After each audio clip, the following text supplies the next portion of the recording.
Antes de presentar formalmente a Melina, volver a dar el contexto, ¿cierto?, de este proceso de transformación que ya venimos realizando hace aproximadamente unos 10 años aquí en el colegio, ¿cierto?, en esta convicción de que nuestros estudiantes y que los niños en general, ¿verdad?, aprenden de otra forma, ¿cierto?, que comúnmente podemos mirar en las escuelas y que es el proceso que nosotros estamos haciendo principalmente en cómo debiésemos enseñar, ¿verdad? Cómo transformar nuestras prácticas pedagógicas. Esto de pasar de la escuela tradicional, ¿cierto? Al profesor, que el que está adelante, ¿cierto? Dando una cátedra, el profesor es el que habla, el que sabe, pasar al protagonismo al estudiante, donde el estudiante es el que aprende, construye su aprendizaje de manera activa. Así hemos estado en todo este proceso, hemos tenido con nosotros a distintos colaboradores, ¿verdad?, que ustedes ya también conocen. Ha estado con nosotros Fábrega, sigue estando Fábrega con nosotros, Suarmo, ¿cierto?, con el aprendizaje basado en proyectos, que en esta convicción de cómo se aprende a través del protagonismo que ellos puedan tener en una ABP. También Tim Marzullo, que nos colabora, y también, bueno, tenemos a nuestra amiga Comal también con el Laboratorio de Ciencias en un Celular.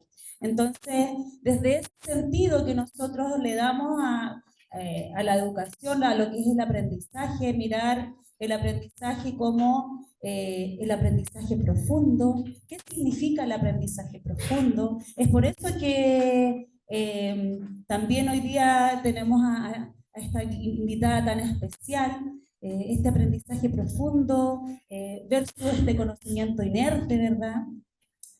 Y bueno, contarles que hace unos años llegó a mis manos el libro de Melina, y que coincidentemente me lo regaló Comal, que también nos acompaña hace mucho tiempo en esta transformación, y desde ahí como que dijimos, wow, estas son las prácticas, estas son las reflexiones que queremos para nuestros docentes, esta es la manera como queremos que pensemos la evaluación, ¿cierto? Pasar, ¿cierto? Cómo nuestros docentes y nosotros como docentes pasamos de pasar la materia a qué queremos que nuestros estudiantes aprendan.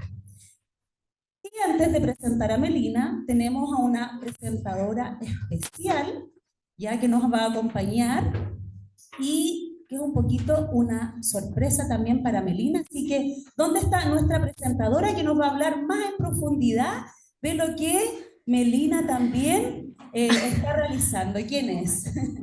Aquí estoy, aquí estoy. ¿Qué tal? ¿Cómo están? Muy feliz de estar acá. ¿Qué tal, doctora Melina, profesora Melina? Muy feliz de estar aquí presentándola al Colegio Alberto Blesgana. ¿Cómo están los profesores, el cuerpo docente, las profesoras, los profesores y el cuerpo docente del Colegio Alberto Blesgana? ¿Cómo están? No los escucho. ¿Cómo están? Excelente, excelente. Estoy muy feliz de presentarles a una persona que me inspira muchísimo, a un ser humano, una gran educadora, científica, doctora en educación que está el día de hoy con nosotros. Tengo el honor de presentar a la doctora Melina Furman. Aparte de coautora, es una gran educadora y científica. No sé si ustedes sabían, pero sus charlas TEDx suman más de 2 millones de views, haciéndola una de las educadoras de ciencia con mayor impacto en Latinoamérica. Ella nos inspira en cada oportunidad y nos entrega la posibilidad de aprender mientras indagamos, experimentamos y vivimos nuevas formas de enseñar. La doctora Melina Furman es doctora en educación de la Universidad de Columbia en Estados Unidos, es investigadora del CONICET y profesora asociada de la Escuela de Educación de la Universidad de San Andrés. Ha sido consultora en el diseño y evaluación de programas del Banco Mundial, del BID, UNESCO, UNICEF, Ministerios de Educación, Colombia, Panamá, Argentina, etcétera. Es coautora de varios libros y yo tengo algunos de ellos autografiados por ella, ¿no? Aquí tengo algunos libros: La aventura de las ciencias naturales, Aprender ciencia en el jardín de infantes, La ciencia en el aula, Guía para crear ojos curiosos, y uno de mis libros favoritos y uno de sus últimos libros, Enseñar distinto, que también lo mencionó la profesora Katy. La doctora Melina también dirige la colección de educación que aprende en la editorial Siglo XXI. Yo puedo seguir y seguir presentándola, y me va a seguir inspirando día a día, no solamente como una gran educadora, sino que como un gran ser humano. Me inspira solo con su presencia y con su forma de ser. Así que tenemos el honor de tenerla el día de hoy en el Colegio Alberto Blesgana. Y Meli, te quiero presentar a un colegio que le tengo mucho cariño. Llevamos años trabajando con el Colegio Alberto Blesgana. Es un colegio distinto, es un colegio innovador, es un colegio que está preocupado por sus estudiantes, es un colegio que le pone pasión, es un cuerpo docente muy, muy innovador, muy apasionado. Así que para nosotros en la For You es un honor poder compartir con todos los profesores y con todo el cuerpo docente del Colegio Alberto Blesgana, que no solamente está preparado para innovar y ayudar a sus estudiantes, sino que también no solo desde lo académico y desde las matemáticas, las historias, sino que desde un punto de vista diverso, con yoga, robótica y también con un foco en la salud socioemocional de sus estudiantes, dado que es un colegio que tiene distintas realidades en Chile y en Latinoamérica. Así que para mí es un honor que estemos en esta jornada. Y presentarte a un colegio que se ha ganado premios, un colegio que es muy especial y especialmente el cuerpo docente y su liderazgo ahí con el director Ricardo, Katy, Fabián y todo el equipo ahí de coordinadores y demás. Así que Meli, te dejo aquí el escenario virtual híbrido con el Colegio Alberto Blesgana. Muchas gracias por acompañarlos el día de hoy, doctora y profesora Melina. Muchísimas gracias, bueno, Comal, gracias por toda la presentación. Acá me hizo acordar que apareciera Comal, que es una gran amiga. ¿Vieron esos programas de televisión donde aparece alguien algún amigo de la infancia o alguien de tu familia saludándote que no ves hace rato? Gracias, es una alegría verte, Comal, es una colega muy, muy, muy querida y estamos muy en sintonía, nuestros corazones y nuestras mentes, en cómo vemos la educación y qué queremos para el futuro de nuestros países.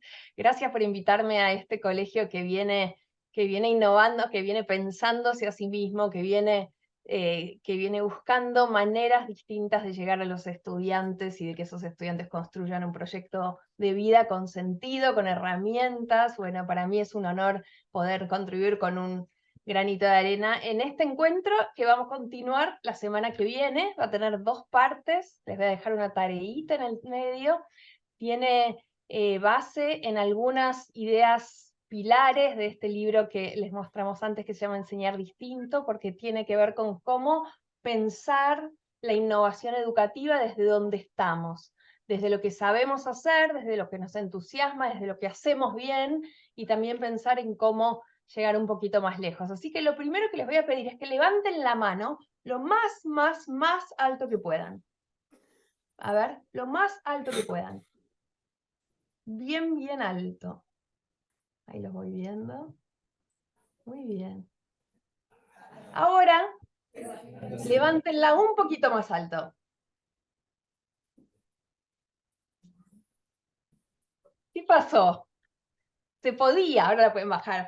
Se podía, ¿no? A veces creemos que nos estiramos lo más que podemos, pero siempre nos queda ese resto, ese poquito más de seguir explorando, de seguir estirándonos más lejos. Bueno, de eso vamos a hablar hoy con algunas herramientas bien concretas para la práctica, pero de pensar de cómo seguir explorando ese espacio que tenemos en la enseñanza, donde a veces sentimos que ya lo vimos todo, ya probamos todo, pero siempre queda ese resto para seguir estirándonos un poco más.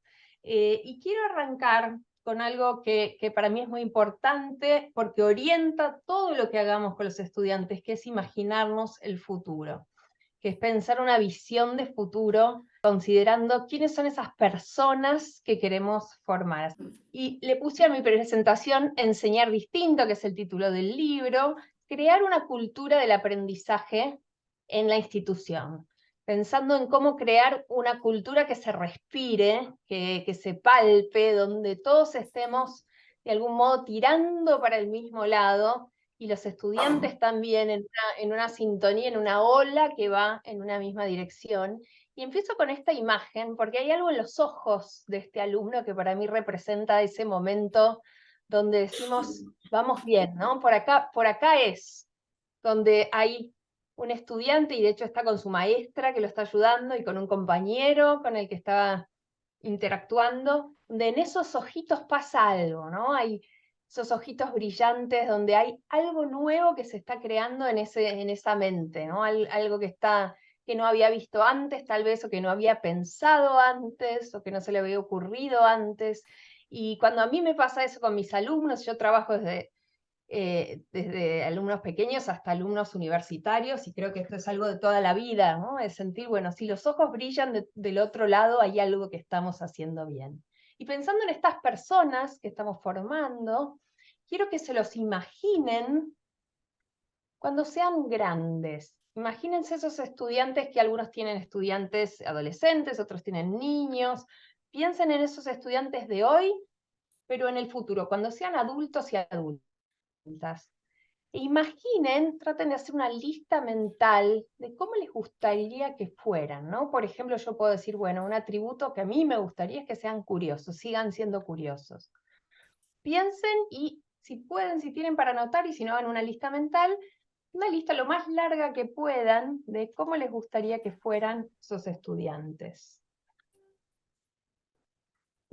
Y ahora vamos a después pedir que pasen el micrófono y vamos a hacer una lista colectiva, una lista del grupo, a ver si estamos todos pensando en algo parecido. Esta es la parte linda, ¿no? Porque la parte de soñar es, uno puede hacer una lista de 2 kilómetros de atributos soñados. Hola, buenos días. Buenos Felices. días. Una sola, ¿cierto? Felices. Felices. Una sola, vamos a hacerlo bien cortito y rápido. Felices, sí, claro que queremos que sean felices, ¿no? Y hablaban de salud socioemocional recién hace un ratito. ¿Qué más? Que tengan motivación. Motivación, genial. No hace falta que se presenten, vamos a hacerlo muy cortito, así como si fuera una lista. Que tengan motivación, que sean felices. ¿Qué más? Me encantaría que los estudiantes fueran muy curiosos. Muy curiosos, genial. Respetuosos con sí mismos, con el ambiente y con los demás. Respetuosos con sí mismos, con el ambiente y con los demás. Excelente. ¿Qué más? Responsables. Responsables, muy bien, que tiene que ver con ser respetuosos, pero con algo más también, con cierto compromiso. Buenísimo. Creativos. Creativos, genial. Autónomos. Autónomos, con autonomía, con independencia, con la capacidad de poder hacer algo con sus propias herramientas, ¿sí? Que sean un poco menos impulsivos, que piensen un poco más a veces antes de hacer las cosas. Que sean menos impulsivos, que puedan tomarse un tiempo para pensar antes de hacer las cosas, que puedan reflexionar y parar, ¿no? A tiempo, genial, muy interesante esa. Que sean niños que no tengan miedo a equivocarse en nada. Perfecto, que consideren equivocarse como parte del proceso, que no tengan ese miedo a meter la pata, a equivocarse, a cometer errores. Gracias. Que sean reflexivos.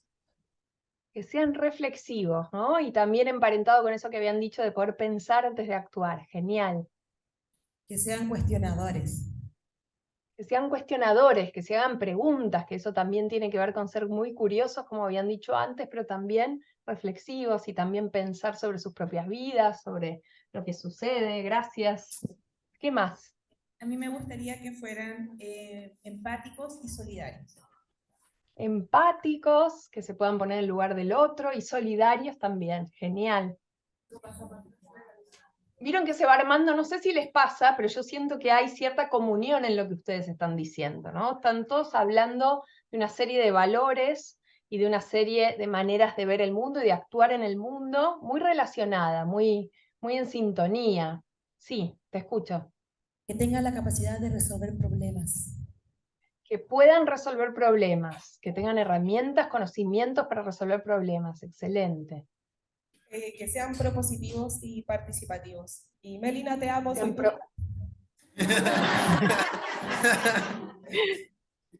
Que sean propositivos, que sean participativos. Vieron que eso está relacionado también con la iniciativa, la autonomía que dijeron antes, la responsabilidad. Se van armando ciertos grupos de hábitos, valores, herramientas. Sí, te escucho. Personas con conciencia social y conciencia ambiental. Excelente, con conciencia social y conciencia ambiental. Muchas gracias. La última. Yo sé que hay muchos ahí, pero vamos a una más. Hola, que sean consecuentes. Que sean consecuentes, qué interesante esa palabra, ¿no? Que puedan hacerse cargo y continuar un proceso y no soltarlo y llegar al final, excelente. Bueno, no sé si les pasó, pero claramente hay una sintonía entre lo que dijeron todos, ¿no? Hay una cierta visión de hacia dónde o qué tipo de personas, de sujetos queremos formar o quieren formar como institución. Yo me siento muy identificada con todo lo que dijeron, así que hablo en plural. Hay algo de hacia dónde o qué tipo de personas queremos formar, sabiendo que también los tenemos, y las tenemos en una edad muy clave de la vida, desde chiquititos hasta el fin de la adolescencia, esos años donde se forja todo lo demás. Entonces, arranco por aquí el encuentro y quiero que no perdamos de vista esta lista de atributos durante hoy y la próxima vez que nos encontremos, porque si eso es así, si ese es nuestro horizonte, la pregunta siguiente para hacernos, espera que voy a compartir esta pantalla, ¿qué tenemos y qué podemos hacer antes? ¿No? Por supuesto que no somos omnipotentes y la escuela no lo es todo, pero al mismo tiempo la escuela es mucho. Tenemos a los niños y a los adolescentes y a las niñas años claves, fundantes de sus vidas. Y digo esto porque la educación nunca es neutra. Uno podría decir, bueno, estoy poniendo los cimientos para esa lista de características soñadas, como hicimos recién, o también, incluso a veces sin darme cuenta, incluso a veces con buenas intenciones, podría estar haciendo todo lo contrario. Podríamos estar educándolos para ser poco independientes, poco curiosos, poco comprometidos con el ambiente, con poca autonomía, con poca capacidad de resolver problemas. Entonces, tener en cuenta que es hacia ahí, hacia donde queremos ir, nos va a orientar y nos va a hacer no perder el norte de todo lo demás. Entonces, no perdamos de vista esa visión y desde ahí vamos a construir con herramientas. Y hablamos mucho de innovación educativa en estos tiempos. Ustedes contaban, por ejemplo, en el colegio están haciendo robótica, están haciendo yoga, están haciendo diversas cosas. Se puede innovar también en las maneras de trabajar con el espacio, en los agrupamientos. Hay mucho en esto de la innovación educativa, diría tanto que hasta se ha vuelto una moda en muchos lugares del mundo de decir, bueno, hay que innovar, hay que innovar, hay que innovar. Yo les quiero proponer otra visión de la innovación, que es complementaria a esta que implica renovar con tecnología o los espacios o con nuevas tendencias que van apareciendo. Y es pensar a la innovación como algo que nos atraviesa, como un posicionamiento profesional. Esto que dijimos de estirarnos un poco más lejos del comienzo. Pensar a la innovación como una manera de vivir la profesión. Una manera de vivirla que implica mirar lo que hacemos con ojos curiosos. Decir, a ver, esto que hice hoy, ¿resultó o no resultó? Me gustó, me sentí entusiasmado, sentí que los alumnos estaban aprendiendo. ¿Qué puedo hacer distinto la próxima vez? Esto que decimos de los alumnos, que nos gustaría que no le tengan miedo al error, bueno, tiene que ver con esta postura profesional que también les traigo aquí para nosotros docentes y directivos. Mirar lo que hacemos con ojos curiosos es estar siempre en un viaje de ida, estar siempre como aprendices, estar siempre también disfrutando la tarea.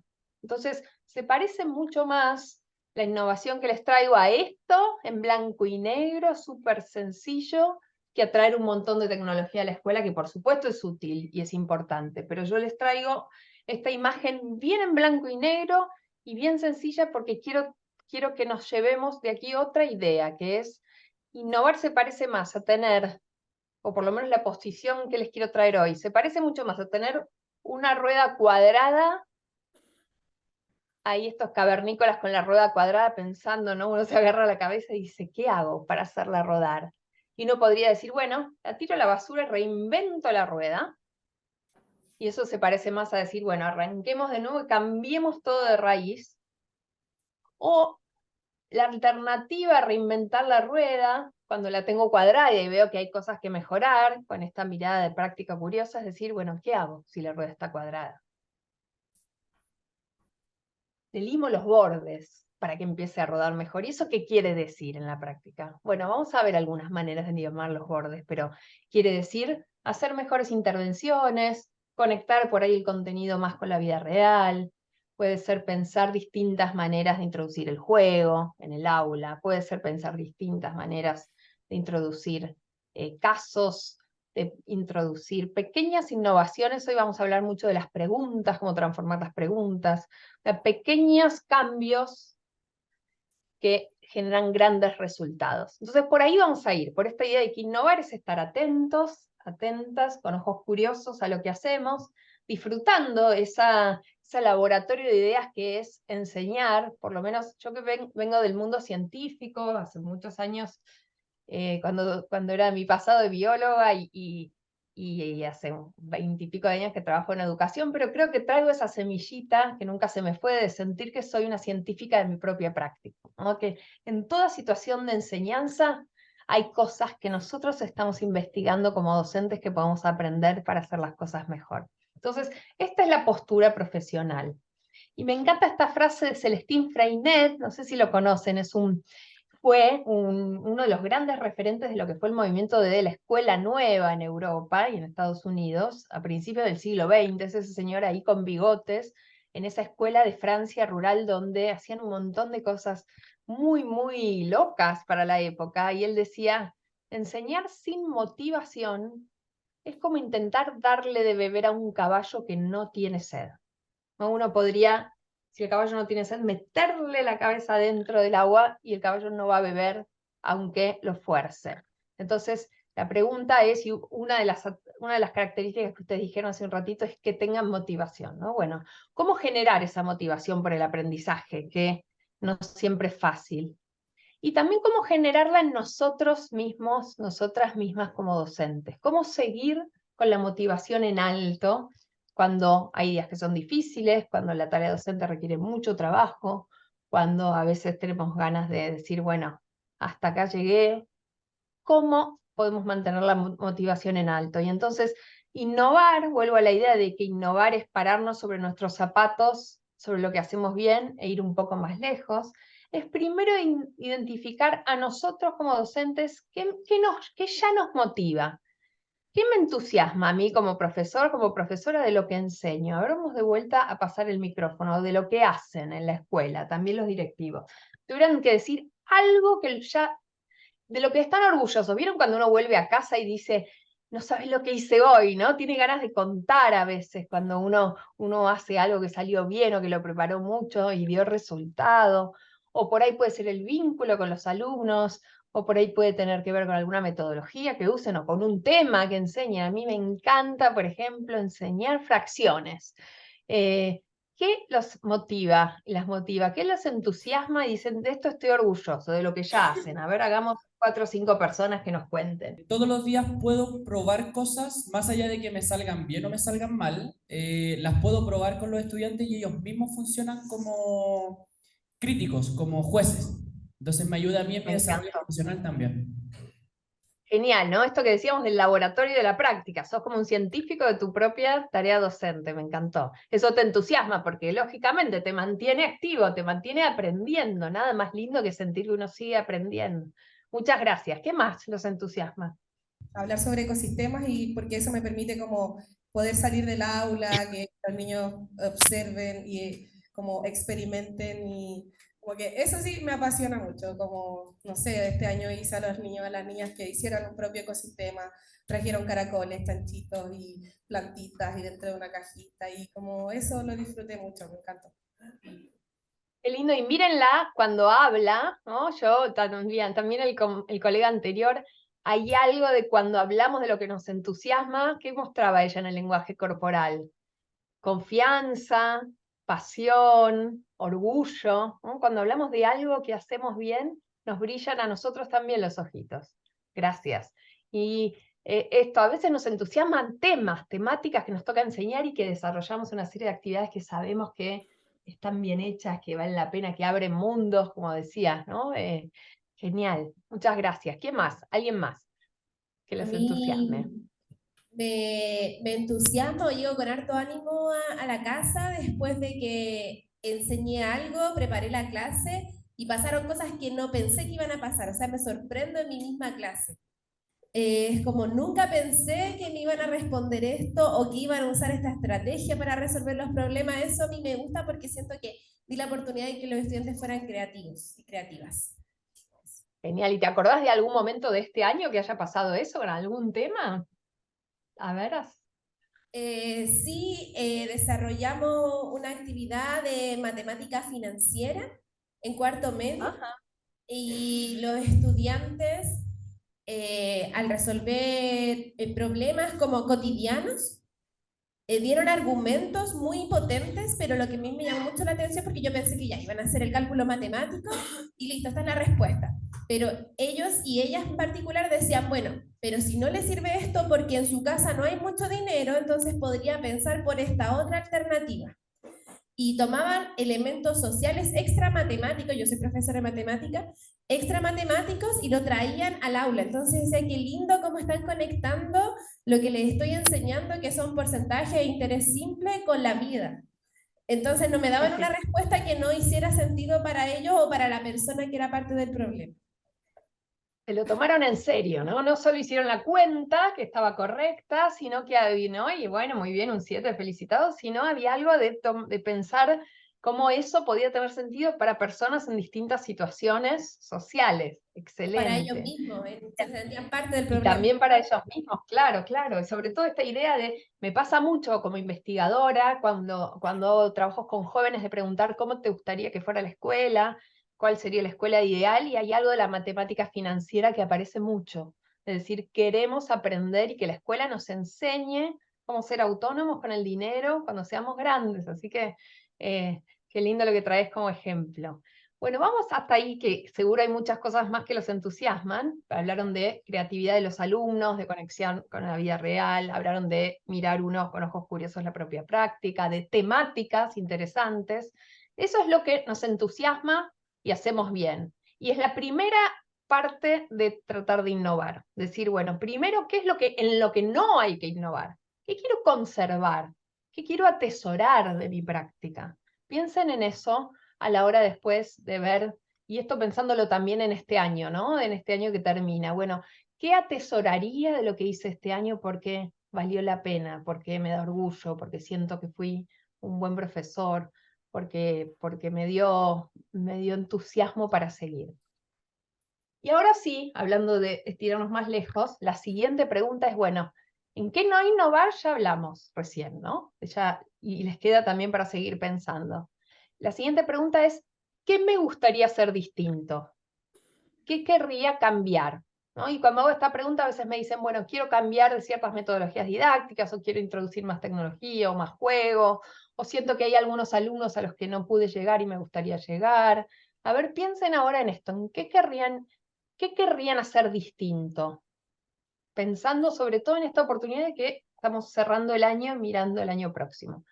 ¿En qué sí les gustaría innovar? Me gustaría innovar en más estrategias porque de repente nos vemos limitados por tiempo y a lo mejor tener un banco de maneras de poder llegar a los chiquillos para motivarlos. No tener 5 estrategias, sino poder tener 50 y así poder tener una diversidad de estrategias y que ellos tampoco se aburran, porque de repente repetimos ciertas formas que a lo mejor son las que conservamos, pero nos quedamos pegados en eso. Entonces, igual me gustaría poder experimentar, conocer, preguntarles también a ellos más qué les gustaría, hacer parte de su proceso y a lo mejor a partir de ahí también proponer y seguir innovando desde ese punto. Excelente. Entonces, involucrar más a los niños. ¿De qué edad son tus alumnos? ¿A qué niños de qué edad enseñas? Enseño niños de 9 años a 15, más o menos. Bueno, que además tienen una opinión seguramente mucho para decir respecto de a esa edad de qué les gustaría hacer. Entonces, involucrar más a los alumnos en estas decisiones y sobre todo tener un repertorio más grande de estrategias. Y vamos a hablar de algunas hoy, de otras la próxima vez, el próximo encuentro, y obviamente hay muchísimas más, ¿no? Pero hoy nos vamos a llevar ya algunas, así que gracias por decir eso. Excelente. ¿Qué más? ¿En qué más quieren innovar? ¿O sienten que les vendría bien? Me gustaría poder crear vivencias mucho más significativas para los estudiantes, cosa que los conocimientos que puedan adquirir no se les olviden mañana, sino que sea algo que les pueda servir para el resto del año o de la vida. Genial, que no entren por un oído y salgan por otro, ¿no? Sino Claro, que queden como parte de quienes que son. puedan Vamos ver a una hablar de eso también. continuidad. Excelente, vamos a hablar mucho de eso hoy y la próxima. Gracias. ¿Alguien más? ¿Una persona más? ¿En qué les gustaría innovar? ¿Qué me gustaría hacer distinto? Como no ponerme piso, no ponerme límites. Por ejemplo, este año hicimos limpieza de un espacio del colegio, entonces cuando hicimos la evaluación, al final los niños y las niñas me decían, queremos ir a limpiar una playa. Entonces nosotros no tenemos playas cerca, pero quizás a lo que voy es no poner el piso, así como ya, algo cerquita.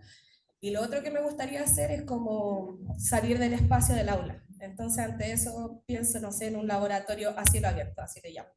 Entonces, donde poder salir con los niños y estar permanentemente afuera y hablando de ciencia, haciendo ciencia, pero fuera de este espacio de 4 paredes que se me hace pequeñito y creo que a los niños y las niñas también se les hace.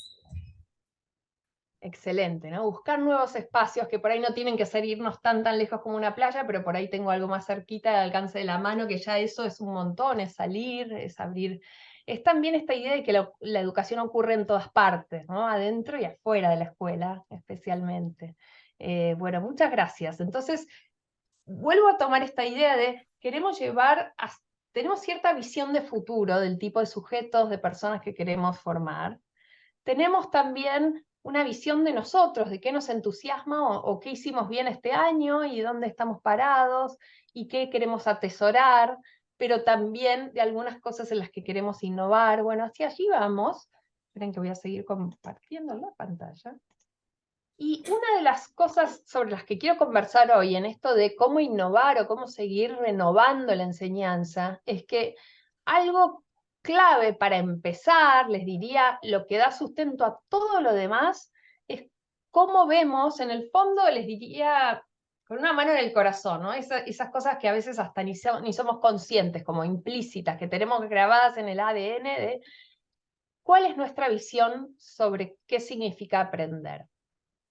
Y les digo esto, y Philippe Mérieux, un pedagogo francés muy interesante, muy lúcido, que tiene varios libros lindísimos, lo llama la teoría de la huella. Él dice, la teoría de la huella es esa creencia que a veces tenemos los docentes, que la tenemos de tantos años de haber sido alumnos, ¿no? De cierta visión incluso social de qué significa aprender, que es que si yo digo algo, y lo digo ordenado, pausado, armadito, con eso alcanza para que el otro lo aprenda. O sea, decir es igual o ayuda, por supuesto que ayuda, ¿no? Estas partes de la sistematización, la enseñanza directa, instrucción directa, expositiva, son clave, pero la idea es que con eso alcanza y es suficiente para que el otro aprenda. Y miren esta historieta que lo refleja de manera muy simpática. Están ahí los dos nenes con el perro, que se llama Stripe, Y dice uno, le enseñé a Stripe cómo silbar, ¿no? Y el otro se agacha y dice, no lo escucho silbando. Dije que le enseñé, no que él lo aprendió.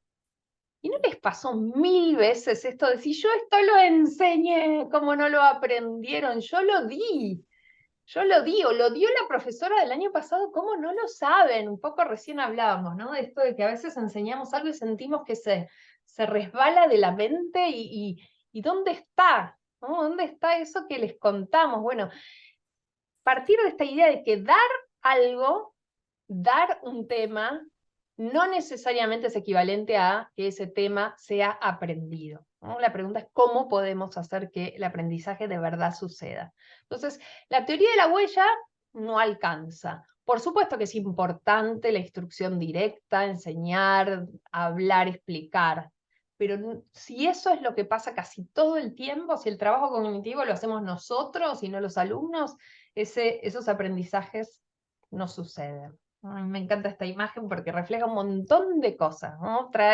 Viene de la idea teórica de Paulo Freire, de la educación bancaria con esos cofres, y cuando lo que sucede en un aula mayormente es un profesor, profesora, volcando un montón de información sobre los estudiantes, pasan varias cosas. Bueno, primero es que hay algunos a los que eso les funciona mejor, ¿no? Quien está ahí, el cofre naranja con los ojos abiertos de par en par, ahí levantando la mano, va a seguir entusiasmado, aunque sea una clase muy tradicional. Ojalá fueran así, no sé si ojalá, pero si todos fueran así sería más fácil, pero sabemos que no todos los estudiantes son así, que a la gran mayoría ese tipo de instrucción directa solamente no les alcanza. Como decía recién la profe, entra por un oído y sale por el otro esa información. Después tenemos a los alumnos a los cuales eso no les funciona ni un poco, al revés, ¿no? Les genera hasta sentir que no pueden, no sirven, no les sale, que son estos que están cerrados con el candado, el rojo y el azul, el cofre rojo y azul que están ahí ya con cara de no quiero saber más nada. Esto es súper importante porque van a ser adultos que en el futuro van a decir, yo no soy bueno para las matemáticas, no sirvo para los idiomas, no sirvo para el arte, a mí no se me da la lectura. Esa idea de que no tengo lo que hay que tener para. Y por último, y a mí me interesa más esto en términos numéricos, de cantidad, tenemos la gran población, la gran masa gris, les diría, de estudiantes que van atravesando los distintos años, van aprobando, van más o menos llevándose algunas cosas, pero a los cuales ese conocimiento les deja poca huella cognitiva, o sea, poco aprendizaje profundo, y también poca huella emocional, porque por ahí aprueban, pero no saben mucho para qué sirve, o el día de mañana, cuando aparezca esto en la vida real, no lo van a tener disponible. Esto es lo contrario a lo que contaba recién la profe, que decía cómo los estudiantes habían completado los ejercicios de cálculo de porcentajes y de interés simple, pero además lo habían traído a la vida real, ¿no? Bueno, esto sería lo contrario, sería si solo aprenden a hacer cuentas, por ejemplo, sin ningún sentido, va a pasar esto de la gran masa gris que por ahí aprueba, pero a los cuales no les dejamos huella suficiente. Entonces la pregunta es ¿cómo hacemos? ¿No? Y recién una de las profes hablaba de seguir buscando oportunidades en distintos espacios.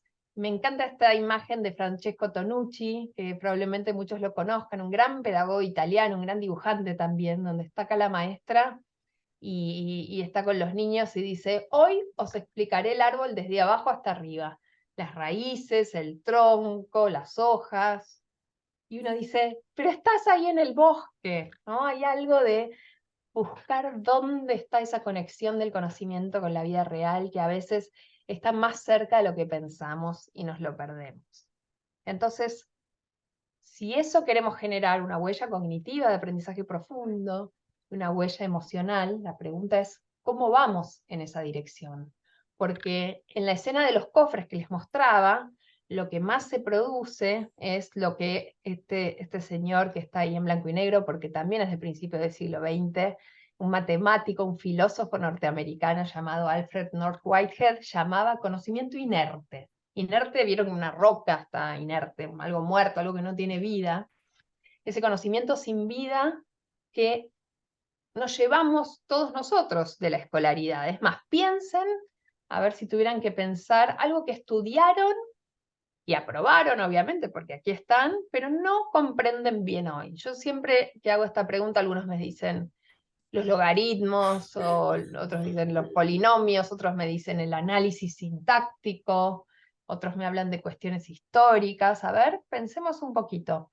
Algo que hayan estudiado, pero dicen, hoy no me lo sé, hoy no lo sé, y lo estudié un montón, hasta me saqué una buena nota, y hoy dediqué un montón de horas de mi vida a hacer ecuaciones redox, a la tabla periódica, a estudiar los tiempos verbales, y hoy es como si me hablaran de algo que no vi en mi vida. A ver, ¿qué puede ser? Pásense así, hagamos solamente un tema, así como hicimos ping pong antes. Micrófono. Hola. ¿Qué tienen de conocimiento inerte propio? A ver, sí, te escucho. Hola, soy profesor de música y no me acuerdo mucho cómo era el trabajo con los acordes extranjeros. El napolitano, todo Con los eso. acordes, incluso de tu propia disciplina. Genial. ¿Y de Claro. alguna otra cosa que hayas estudiado en la escuela, de otra materia, que digas inerte? ¿Cómo? No, educación física, física como tal.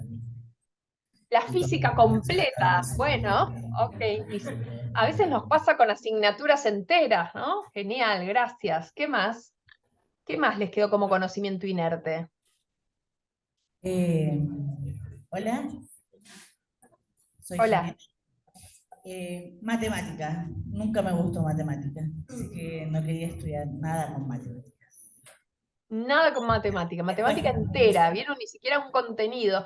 Y de hecho, y por ahí eras una de las cofre azul y rojo ahí, ¿no? Y hoy sentís que no me gustaba, no se me daba la matemática, y ahí yo te apuesto que si te la hubieran enseñado distinto, probablemente, aunque sea un poco, obviamente tenemos ciertas inclinaciones de temas y campos del conocimiento que nos gustan más que otros, eso es cierto, o cierta facilidad, pero también hay algo clave en cómo lo aprendimos, ¿no? No puede ser que la mitad de la población no sepa matemática o sienta que le queda lejos. Hay algo en los métodos que estamos usando, o que se usaban en nuestra época por lo menos, que generó mucho de esto con las matemáticas y con otras disciplinas como la física que mencionaban recién. Genial.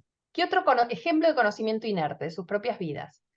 Hola, soy Nicolás, profesor de biología, e incluso dentro de mi misma área también tuve complicaciones con regulación genética. Siempre fue un desafío poder aprenderlo y con logaritmos. Eso fue conocimiento Logaritmos siempre sale, es como un clásico clavado. Y regulación genética, genial. Un ejemplo más, gracias. Química, la configuración electrónica, me hicieron aprender de memoria el 1S2, 2P6. Todavía no entiendo para qué tuve que aprenderme de memoria. A ver si se lo acuerdan, me encanta, porque ¿se acuerdan que había, miren este gesto, por lo menos en Argentina estudiamos así, Justamente. ¿no? Había que hacer unas diagonales e ir completando 1S2, 2S2, 2P6, 3, exacto. Lo aprendíamos a hacer a veces y nos sacábamos una buena nota sin tener idea real de, yo lo sé porque después lo estudié, pero es cómo se van organizando los electrones alrededor del núcleo del átomo, pero son cosas que aprendíamos con muy poco sentido. Bueno, de esas hay un montón. Y es importante darse cuenta de la propia biografía, porque nuestros alumnos de hoy, probablemente si los entrevistaran en el futuro, también identificarían conocimiento inerte. Y eso es lo que no queremos que pase, ya que los tenemos tanto tiempo como población cautiva en la escuela. Entonces dijimos, salir del conocimiento inerte, pero ¿y cuál es lo contrario? Bueno, lo contrario es aprendizaje profundo, es eso que sabemos bien, que lo podemos usar, que es parte de nuestra identidad. Piensen en algo que comprenden o saben hacer bien. Puede ser también de la vida cotidiana, ¿no? Por ejemplo, vayan pensando, digan, esto yo lo sé bien. Eso podría ser, sé bien tocar el piano, o sé bien hacer una torta, sé bien cocinar pastelería, o sé bien, comprendo bien los procesos históricos de las revoluciones.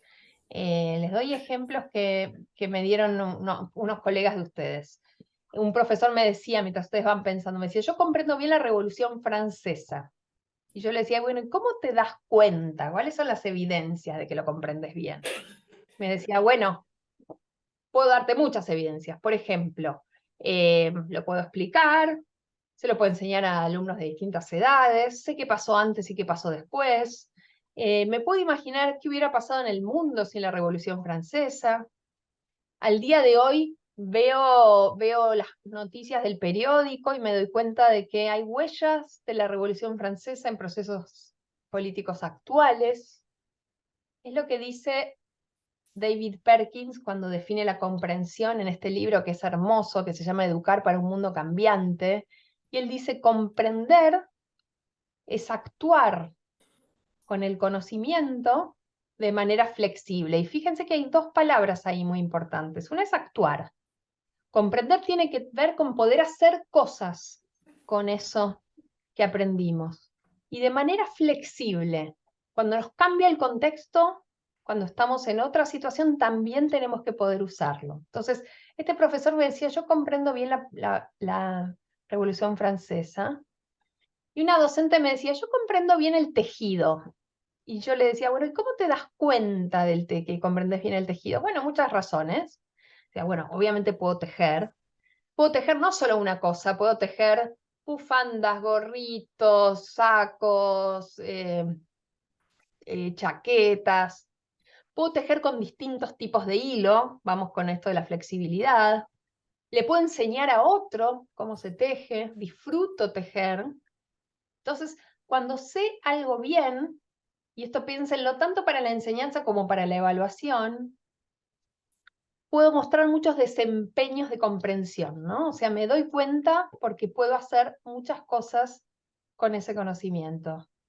Por ejemplo, si yo sé algo bien, lo tendría que poder explicar con mis palabras, tendría que poder dar un ejemplo, o muchos, tendría que poder usarlo para resolver un problema, tendría que poder relacionar esa idea con otras o con mi propia vida, tendría que poder proponer preguntas sobre eso que estoy estudiando o que sé bien, tendría que poder hacer una metáfora o representarlo con una imagen, tendría que poder explicar por qué ese tema es importante, poder conectarlo con mi propia historia, tendría que poder enseñárselo a otros. Y hay una dimensión última de la comprensión del aprendizaje profundo que es clave, que queremos generar, y que se veía también cuando ustedes contaban eso que los enorgullece y les sale bien, que es la dimensión emocional de la comprensión, del aprendizaje profundo, que es que cuando yo sé algo bien, eso me da confianza, me da orgullo, me da satisfacción, ¿no? Siento que estoy bien parado y que es parte de lo que tengo para ofrecerle a este mundo. Y lo contrario pasa con el conocimiento inerte. Recién cuando la compañía nos comentaba esto de la configuración electrónica, que decía, yo lo estudié y no tengo idea de para qué era ni cómo. Y ahí uno siente, o la compañera que nos decía, bueno, yo con matemática nunca se me dio bien.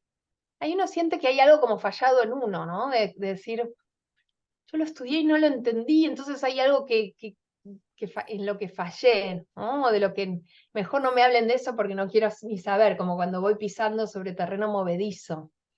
Entonces, conocimiento inerte también tiene un correlato emocional, que es cierta duda sobre nuestra propia capacidad, cierta baja de autoestima, y el aprendizaje profundo nos da orgullo, satisfacción, así que me gustaría que me cuenten, piensen en esta serie de desempeños de comprensión como una manera de enseñar y también de evaluar. Y cuéntenme a alguien, una persona sola vamos a hacer, algo que sepa bien, algo que diga, esto lo sé bien.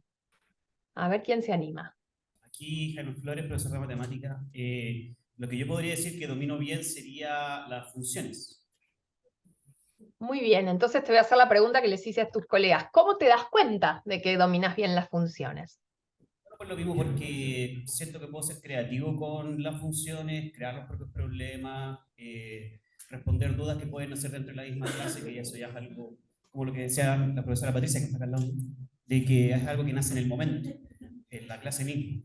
Y algo inesperado, una duda que no estaba prevista y la podés responder. Claro. Genial. Crear problemas de funciones.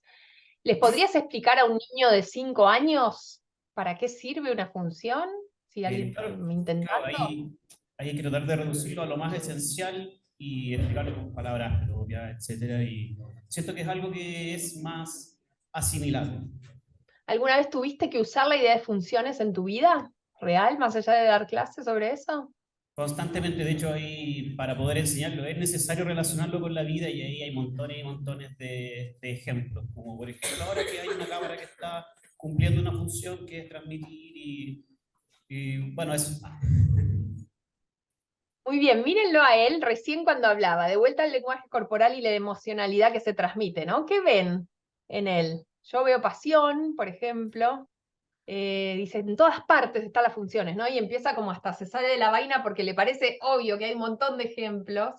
Hay entusiasmo, hay orgullo, hay seguridad, confianza. Bueno, pensemos en eso. Querríamos que en nuestra clase de lo que nosotros enseñamos y los alumnos se llevan al final del año, les pase eso, generen ese conocimiento profundo que viene de la mano de poder hacer muchas cosas con ese conocimiento y además sentirse como en casa, sentirse cómodo. Pero tenemos, los docentes, el problema de que tenemos programas de estudio muy, muy largos, ¿no? Y además tenemos evaluaciones, ustedes tienen el CIMSE, hay una tensión que el sistema nos propone, que tiene sentido, por supuesto, ¿no? Porque si uno enseñara lo que se le ocurriera, no habría garantía de que todos los estudiantes de un país llegan a cierto nivel de conocimiento. Está bien que haya regulaciones, pero lo que nos pasa, y algunos lo llaman la inflación del currículum, es que realmente tenemos programas muy extensos para cubrir. Entonces, cuando uno dice, yo quiero enseñar conocimiento profundo, pero a la vez tengo este tironeo, ¿no? de los programas muy extensos, la pregunta es, ¿cómo hacemos? ¿Cómo hacemos para enseñar en profundidad a sabiendas de que tenemos un programa muy largo? Y les quiero contar una solución que por lo menos yo encontré. Esta idea de transferencia que dice aquí es lo que engloba todo lo que dijimos recién, ¿no? La evidencia de que hay aprendizaje profundo es que podemos hacer transferencia. ¿Qué quiere decir transferencia? Es un término de la psicología que quiere decir que puedo aplicar lo que aprendí en un dominio a otro dominio. Que puedo aplicar lo que sé de funciones a la vida real. Que puedo aplicar lo que sé de música cuando tengo que tocar en mi casa. Que puedo aplicar lo que sé de química, de eso que habías aprendido de manera inerte, cuando puedo pensar en cómo los materiales se combinan, ¿no? Esto es lo que queremos generar, una educación que valga la pena para la vida. Y entonces, vamos a hablar de los programas, pero antes quiero que se pregunten, no me lo van a responder, pero que se lo pregunten con una mano en el corazón, de qué de lo que están enseñando, de lo que enseñaron incluso este año, sospechan que puede haber redundado en conocimiento inerte. Piénsenlo, no me lo contesten, no lo vamos a compartir, pero piensen lo que hicieron este año, si tuvieran que decir, esto yo pongo las manos en el fuego, de que por lo menos para la mayoría se generó aprendizaje profundo, pero de esto desconfío, de esto creo que la verdad llegaron a conocimiento inerte. Y si los encuentran en 10 años en una conferencia y les preguntan, van a decir esto. Entonces piensen en eso. ¿Qué de lo que enseñan creen que puede haber redundado en conocimiento inerte? Y por el contrario, ¿qué aprendizajes profundos ustedes dicen? Yo los logré este año, por lo menos con la mayoría, siento que sí. Y es una manera también de separar la paja del trigo, ¿no? De decir, bueno, pensando en innovar para el año que viene. Si hay ciertos temas que quedaron como conocimiento inerte, o ustedes sospechan de que tienen chances de que realmente quedaron ahí un poco en el arcón de la memoria y van a ser olvidados mañana, hay algo distinto que hacer. Ahí había una oportunidad de cambio.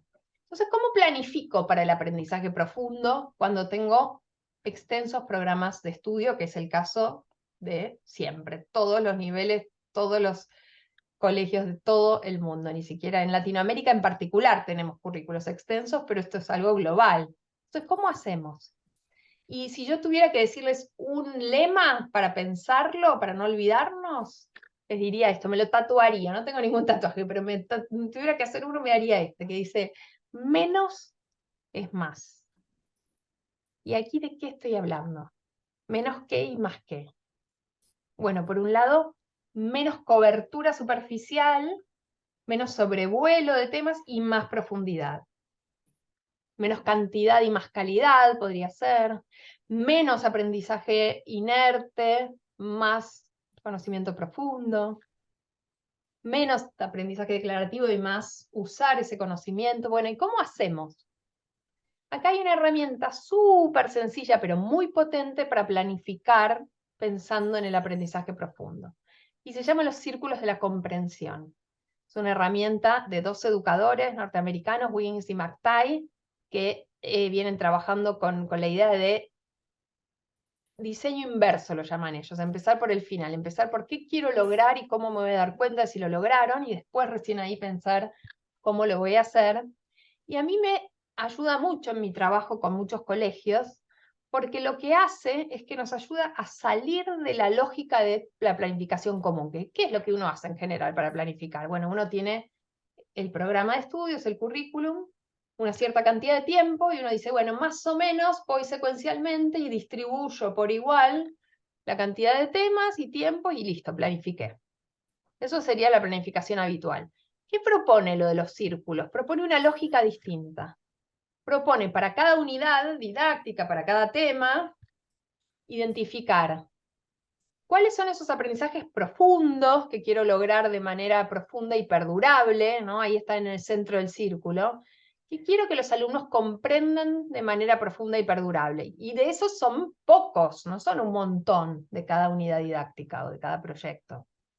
¿Cuáles son esos aprendizajes que voy a querer que puedan, con los que quiero que puedan hacer transferencia para la vida, o que quiero que en 10 años yo me los encuentre en la calle y me los puedan seguir contando o usando? Y ahí entran tanto contenido conceptual como habilidades para la vida. Ustedes hablaron de resolver problemas, hablaron de poder debatir, hablaron de poder colaborar. Entonces, eso va en el centro. En la segunda capa va, perdón, lo del centro es lo irrenunciable, ¿no? Es lo que yo digo, bueno, estos son los irrenunciables y todos mis alumnos tienen que haber aprendido esto para yo decir misión cumplida. Segunda capa, ¿qué quiero que conozcan? ¿Con qué me alcanza? Con que lo conozcan y más o menos lo manejen, y eso está bien. Y la tercera capa, que es súper importante, tanto la tercera como la primera son muy importantes, es ¿con qué me alcanza con que se familiaricen? Con que les suene, ¿no? Con que tengan cierta lógica para ir a buscarlo después, por ejemplo, pero no es lo irrenunciable. Y a veces es tan difícil separar el centro de la última porque decimos, bueno, todo es importante. Bueno, no es cierto, no todo es tan importante, sobre todo en esta época donde si es googleable y no hace falta entenderlo bien, lo pondría en la tercera. Estaba haciendo este ejercicio con un grupo de profesores de educación física hace un tiempito. Y entonces ellos habían puesto en el centro que la idea de juego y también saber jugar y entender que un juego era una actividad social que tenía fines recreativos o de promoción de salud también. También habían dicho que entender que un juego tiene reglas, que esas reglas son acuerdos. Bueno, todo eso lo habían puesto en el centro. Y en la última ellos habían puesto los reglamentos de los juegos. Y no sé cómo será en Chile, pero en Argentina algo que pasaba mucho, por lo menos cuando yo iba a la escuela secundaria, es que si uno se llevaba examen, reprobaba la materia de educación física, el examen era el reglamento de voleibol, el reglamento de handball, ¿no? Y entonces uno podía sacarse una nota felicitada, perfecto, aprobar, y después no tener idea de cómo devolver una pelota, ¿no? Entonces, les traigo este ejemplo porque ahora lo van a hacer ustedes, y es pensar, ¿con qué me alcanza con que se familiaricen? Y haciendo este ejemplo, una docente me decía, pero entonces a veces se evalúa al revés. A veces se evalúa lo que es fácil de evaluar, pero no es lo importante. Entonces, vamos a tomarnos un ratito para ahora en grupitos hacer esto. Ustedes van a elegir un tema, pero ¿cuáles son los criterios para ver qué pongo en el centro? Bueno, primero, ¿cuán importante es eso para la disciplina? Qué sé yo, por ejemplo, si estoy enseñando matemática y en, no sé, 4º grado y tengo que enseñar fracciones, bueno, el tema de fracciones es central para la disciplina, es una gran idea de la disciplina, o la habilidad de poder resolver problemas con fracciones iría en el centro.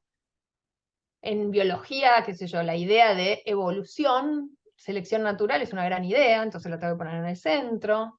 Las competencias o las habilidades, por ejemplo, la habilidad de relacionar una idea con otra o poder debatir, la pondría en el centro.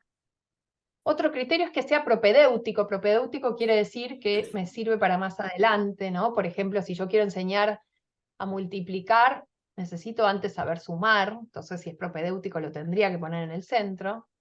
Y el último criterio es un criterio que propone Perkins, con el que yo acuerdo, que usa esta palabra en inglés muy difícil de traducir, pero muy linda, y él dice que sea life worthy, que valga la pena para la vida.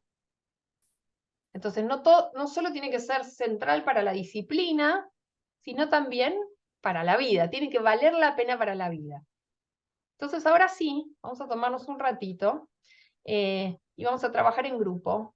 Pero primero quiero que hagamos una mini pausa para pensar, ¿sí? Vamos a hacer algunas paraditas de metacognición, que es un tema que vamos a hablar la vez que viene, pero que es clave para que todo esto aterrice y no se nos vaya de largo, se genere aprendizaje profundo, y escriban una idea clara que se llevan hasta acá.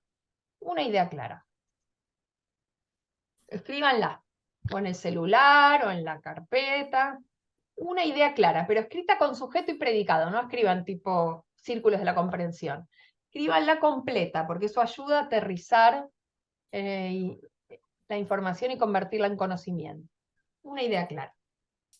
Muy bien, a ver, hagamos que 3 personas compartan lo que escribieron. Micrófono. Lean así, sin interpretar, lean lo que escribieron. Una idea clara hasta acá. Hacer que mis estudiantes puedan lograr aprendizajes profundos por medio de algo que sea relevante para sus vidas. Me encantó, muchas gracias.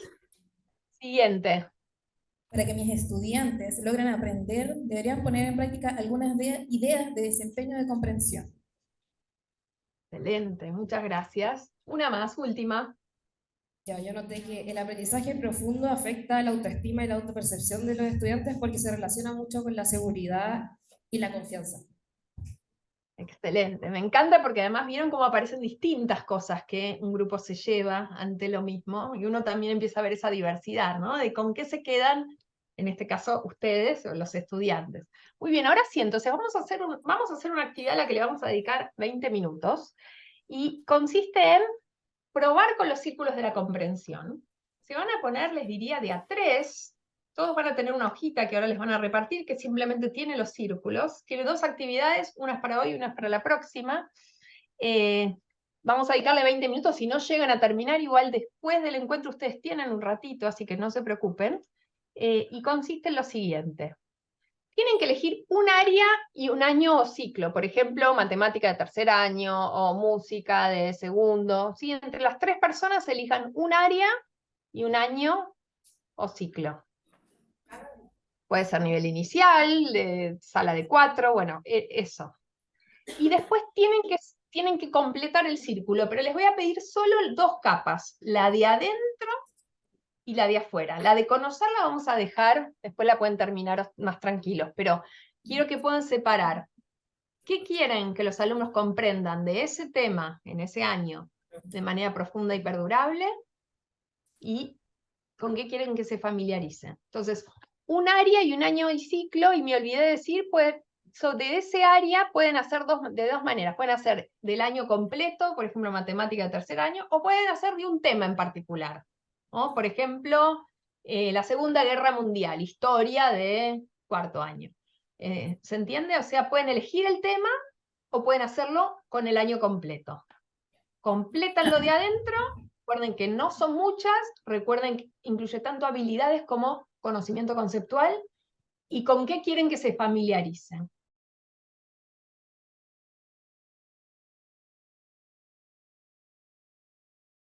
Primero, ¿cómo les fue? Háganme un gesto de genial, más o menos, fue re difícil. A ver, vamos, muy bien, me alegra mucho. Estoy segura de que no les alcanzó el tiempo, así que no se preocupen porque cuando terminamos, ahora a las 12, ustedes van a tener un ratito más para completar, que va a ser parte de la tarea para la próxima, completar eso. Pero quiero escuchar algunos ejemplos de qué pusieron ahí. Entonces cuéntenme qué área, qué tema, qué área eligieron, qué año, y qué pusieron en el centro, y qué pusieron en la de familiarizarse. A ver, ¿qué grupo me quiere contar? Hola Melina, mira, nosotros somos de la asignatura de Desarrollo Socioemocional, que consideramos que dentro de lo más fundamental es aprender y reconocer las emociones. Eso sería para nosotros la base para después poder avanzar en las otras, los otros contenidos que también son importantes. Y para familiarizarse, nosotros consideramos que es importante que ellos sean capaces de aplicar los conocimientos sobre las emociones en la vida diaria, en su familia, en sí mismos y en el contexto escolar, bueno, y con los demás en general. Bueno, genial, pero ojo, ahí hay algo muy importante que es reconocer las emociones como algo central. Poder aplicarlas en la vida real es una evidencia de aprendizaje profundo. Entonces, si ustedes lo ponen en familiarizarse, es algo que ustedes están diciendo que es menos jerárquico. Que con que les suene, o sea, justamente sería una manera de mostrar que ese reconocimiento de las emociones está ahí. O sea, lo pondría en el centro. Si lo ponen afuera, es algo que ustedes les da medio lo mismo si se lo llevan o no. Y yo, por lo que escucho, entiendo que es justamente lo central, que ellos en la vida real lo puedan aplicar. Así que lo que les dejo de tarea es, pásenlo al centro eso, o ni siquiera pongan, no hace ni falta ponerlo, porque aplicar eso en la vida real es una evidencia de comprensión profunda. Y después piensen, en el rato cuando esto termina, que no es tan importante y lo pondrían afuera. ¿Está bien? Les queda esa tarea. Si tuvieran que decir qué es, si lo saben bien, pero si no, no están, qué sé yo, por ejemplo, depende del año, ¿no? Pero si les diría, qué sé yo, distintas corrientes de educación emocional, por ahí eso no es tan importante. O saberse, qué sé yo, una lista de 100 emociones, por ahí no es tan importante como conocer las básicas, o sea, eso. Discriminar, es súper interesante lo que salió recién, porque a veces justamente lo que ponemos afuera sigue siendo algo muy importante. Así que bueno, sigan con ese ejercicio. Siguiente, a ver. Nosotros somos profesores de arte y de música y no lo hicimos con un tema en específico, sino en general con la creación artística, porque en general nuestros objetivos se van repitiendo y aumentando la dificultad según las edades. Entonces, en el centro pusimos el desarrollo del pensamiento creativo, la creación en sí, la ejecución y la práctica de distintas técnicas y la comunicación y la interpretación, ahí relacionando más el arte con los demás. Y en familiarizarse pusimos todo tipo de ejemplos, contextos, referentes, artistas, eso pusimos en familiarizarse. Excelente. Y ahí ustedes, perdón, podrían tomar la decisión de decir, bueno, algunos artistas, qué sé yo, queremos que los conozcan más que a otros, entonces los voy a poner en la del, que yo no les pedí que las completen, pero en la segunda, que yo quiero que se vayan de la escuela conociendo a Van Gogh, o conociendo a... Te escucho, sí. No, es que eso mismo hicimos. Lo pusimos como ejemplo hablar como del impresionismo, mostrar algunas obras del impresionismo. Después ir profundizando esos ejemplos, viendo algunos autores, artistas de esta corriente artística o vanguardia, y después llegar a la creación a partir de. Entonces hicimos como ese trabajo de ir pasando por las diferentes etapas a partir de el foco que era la creación artística. Excelente, entonces ahí está muy claro que el gran objetivo es la creación, la ejecución, la interpretación, y que los ejemplos son pretextos para poder abordar eso. Y ahí uno podría, como docente, tomar la decisión de que dentro de la diversidad de ejemplos hay algunos que son más importantes que otros, y eso los pongo más en la segunda capa. Muchas gracias, buenísimo. ¿Qué más? Otro ejemplo. El CPA de ciencias, nosotros lo hicimos con un contenido en específico, que en este caso era fotosíntesis, y dentro del centro, o sea, en el centro colocamos que deberían comprender de manera profunda y perdurable la importancia que tienen los productores para el cuidado y la mantención de los ecosistemas, y de esa forma puedan reflexionar en torno a problemáticas medioambientales y el cuidado del medio ambiente. Y en la parte de familiarizarse, comprender o saber cuáles son las fases de la fotosíntesis, las reacciones químicas que se producen, cuáles son los reactantes, cuáles son los productos y la comparación con, por ejemplo, la respiración celular. Muy bien. Y ahí yo como bióloga te diría que hay una cosa más de fotosíntesis que es entender que la fotosíntesis es transformar dióxido de carbono o sea, lo básico de la reacción química de la fotosíntesis yo la pondría en el centro, como qué es, yo diría, eso va en el centro. Después la fase oscura, la fase clara, todos los detalles lo pondría afuera. Pero si no te estás quedando sin que comprendan el ABC de la fotosíntesis, que es bien qué entra y qué sale. Sí, se me olvidó decir porque lo habíamos discutido y estaba anotado. Un debate. Bueno, muy bien, porque realmente esto no tiene respuesta única, es debate entre colegas. Pero miren qué interesantes los debates que se arman, porque entonces uno dice con los colegas, bueno, ¿qué es lo importante de lo que estamos enseñando? Y si uno lo hace en equipo por área, salen realmente conclusiones muy, muy fructíferas, ¿no? De, bueno, de todo esto, ¿qué es lo esencial? Vamos con un ejemplo más, último. Nosotros elegimos a segundo medio en historia, principalmente, primero, el esquema que tenemos acá, sentimos que es súper dinámico, no es estático, no es cerrado, lo cual se puede comenzar desde la parte más externa a la parte más interna, como también viceversa, dependiendo de qué forma vamos a trabajar y de qué manera vamos a incentivar el aprendizaje independiente del contenido y de las habilidades que los estudiantes van a desarrollar. Por lo tanto, nosotros elegimos en este sentido segundo medio en historia. ¿Por qué? Porque el siglo XX, como lo dice el historiador Eric Hobsbawm, es uno de los siglos más sangrientos de la historia. Y principalmente si lo bajamos, hacemos un aterrizaje, la vulneración de los derechos humanos se da durante todo el siglo XX. Ustedes pueden revisar los hechos, ya tiene que ver con las guerras mundiales, tiene que ver con las dictaduras militares en América Latina, el holocausto, en fin, el listado es muy largo. Por lo tanto, cuando hablamos de valorar la reivindicación de los derechos humanos como nuestro principal objetivo de aprendizaje, nuestro principal, o como un objetivo transversal, primero nos preguntamos y decimos, si lo vamos a comprender de manera profunda y perdurable, ¿para qué sirve y cómo hago parte de mí y de mi realidad el valorar los derechos humanos? Entonces, nuestra pregunta, mejor dicho, nuestra estrategia es ¿cómo lo vamos a hacer? Y lo vamos a hacer a través del pensamiento crítico. Que los estudiantes puedan generar un pensamiento crítico para así llegar a la valoración de los derechos humanos. Eso va a ser por intermedio del análisis, por ejemplo, de continuidad y cambio, que es propiamente de la disciplina de la historia, análisis de fuentes, contextos de espacio y tiempo. Entonces, eso nos puede llevar hacia la parte más externa, que tiene que ver con, por ejemplo, con que ellos se familiaricen. ¿De qué manera ellos se van a familiarizar? Es con la propia actualidad, con la propia realidad.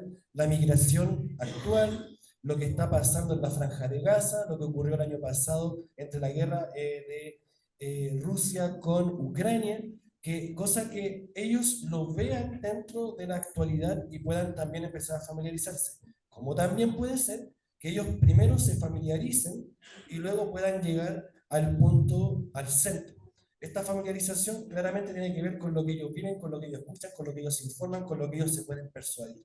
Por lo tanto, creemos que, como se vea con este grupo, que ambas formas pueden ser bastante viables. Claro, una puede tener un camino corto, o el otro puede tener un camino más largo, pero ambos caminos pueden ser válidos. Por lo tanto, creemos de que el comprender de manera profunda y perdurable es principalmente, haciendo una pequeña síntesis, es cómo lo hago parte de mi vida. Entonces, eso puede incluir conmemoraciones, puede incluir hechos históricos que principalmente los mismos estudiantes están viviendo en la actualidad, en fin. Por lo tanto, eso es nuestro ejercicio. Eso. Muchas gracias y me alegra ver que dio para una conversación muy rica ahí. Solo les quiero hacer una aclaración, que es que este instrumento no es tanto para pensar en la didáctica, en cómo lo voy a llevar adelante, que eso viene después, sino es para pensar en los contenidos, en lo curricular. Entonces, a ver si yo entiendo bien, ustedes están diciendo, bueno, lo esencial es que entiendan cómo que el siglo XX ha sido un siglo muy sangriento de violaciones a los derechos humanos. Eso es lo principal. Después, cómo eso en el siglo XXI se manifiesta en distintos ejemplos, lo pondrían afuera, ¿no? Como una manera de familiarizarse. Pero no piensen en una secuencia didáctica de por dónde arranco y por dónde sigo. Eso va a venir luego. Esto tiene que ver con una planificación más de decir esto es importante y esto es menos importante en términos de aprendizajes, no tanto de secuencia de trabajo. Fue lindo que ustedes ya avanzaron hacia eso. Y está muy bien, como que dieron un segundo paso, pero la tarea era más chiquitita. Era pensar, bueno, de todo esto, cuáles son los aprendizajes que no son irrenunciables y cuáles son menos importantes. Entonces ahí lo irrenunciable sería darme cuenta de las violaciones, conocer, el siglo XX ha sido un siglo muy violento en términos de no respetar los derechos humanos y que hay ejemplos con los cuales me puedo familiarizar. Yo los invitaría a seguir profundizando sobre esa línea. Ustedes van a tener un ratito más cuando terminemos, como para terminar de completar ese círculo en todos los casos, y les diría, traten de ir lo más al hueso posible.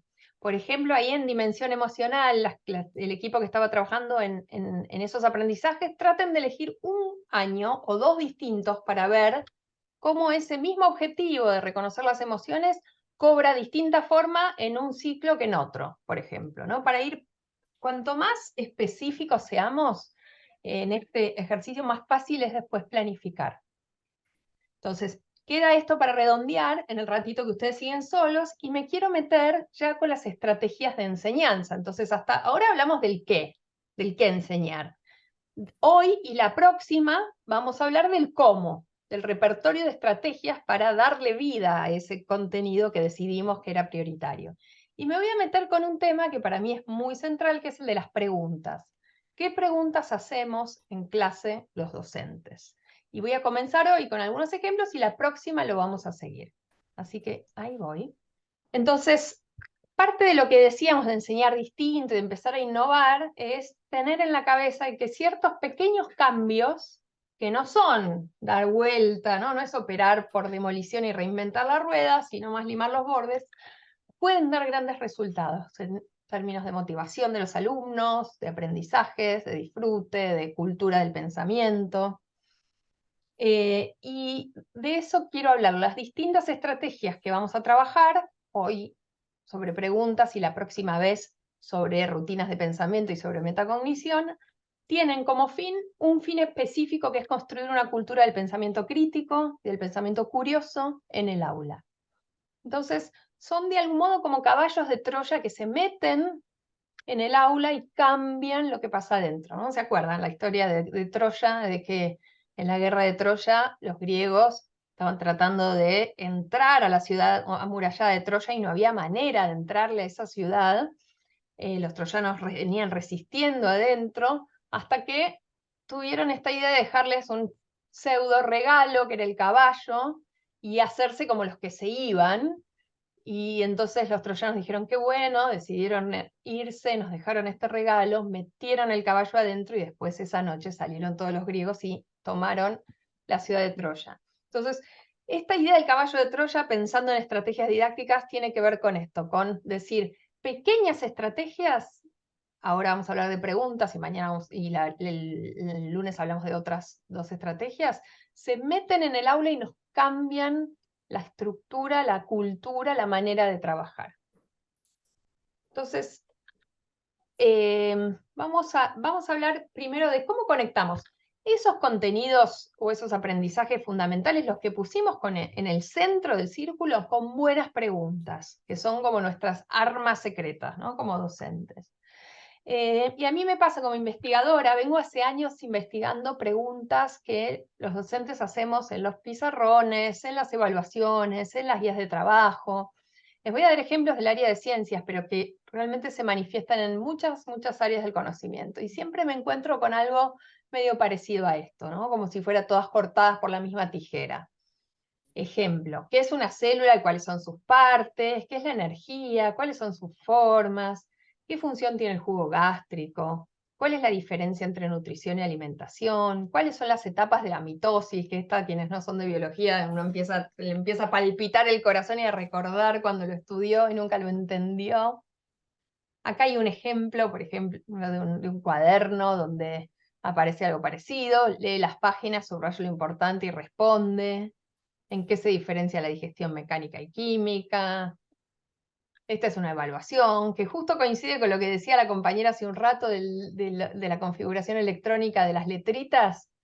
El elemento 1S2, 2S2, 2P6, 3S2, 3P6, 4S2 pertenece al 4 periodo verdadero o falso. Bueno, estas preguntas en particular son como demasiado poco contextualizadas, pero la verdad es que son en muchos colegios, probablemente no en el de ustedes, pero si uno mira el sistema educativo como un todo, son la mayoría de las cosas que aparecen en los cuadernos, ¿no? Y si las tuviéramos que llamar con algún nombre que las englobe, son preguntas fácticas. ¿Por qué fácticas? Porque apelan a ser respondidas o con un hecho, o con un dato, con una información acabada. Son preguntas cerradas, son preguntas que no invitan a ir más allá, tienen una sola respuesta correcta.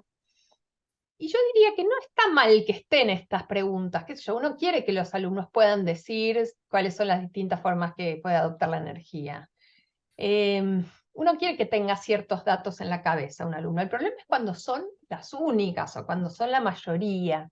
Entonces la pregunta es ¿cómo las transformamos? Y si miramos esta pirámide, y probablemente la recuerden de haberla visto alguna vez porque es muy conocida, es de los años 50, esta pirámide de la taxonomía de Bloom. Benjamin Bloom fue un psicólogo educacional, al cual le dieron la tarea de, tomando muchos materiales para la enseñanza, poder clasificar ciertos objetivos y habilidades de pensamiento, ¿no? A qué apelaban esos materiales didácticos. Y armó esta pirámide que va del pensamiento de orden inferior al superior. Y abajo puso la habilidad de recordar. Después puso la habilidad de comprender, pero se refería no a lo que nosotros dijimos como comprensión profunda, sino más bien explicar. Recordar, explicar, aplicar, vamos más arriba, cada vez más complejo, analizar, evaluar y, por último, crear, ¿no? Ya estoy en el pensamiento de orden superior. Entonces, las preguntas de recién y estaban todas en el escalón amarillo, ¿no? En el escalón de abajo.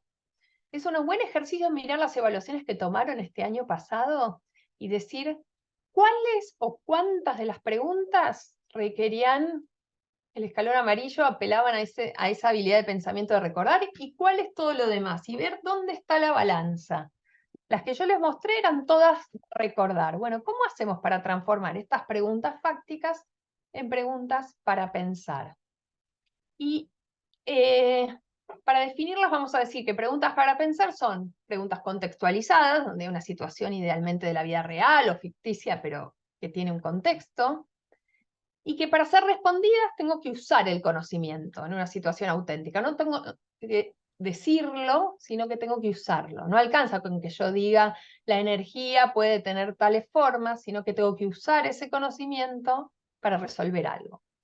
Y para transformarlas vamos a usar una metáfora que es para mí muy potente, que es del libro Enseñar Distinto que les había contado, que es la metáfora de la clínica de preguntas. ¿Vieron una clínica de belleza, por ejemplo? Una clínica para adelgazar, que uno entra de una manera y sale de otra.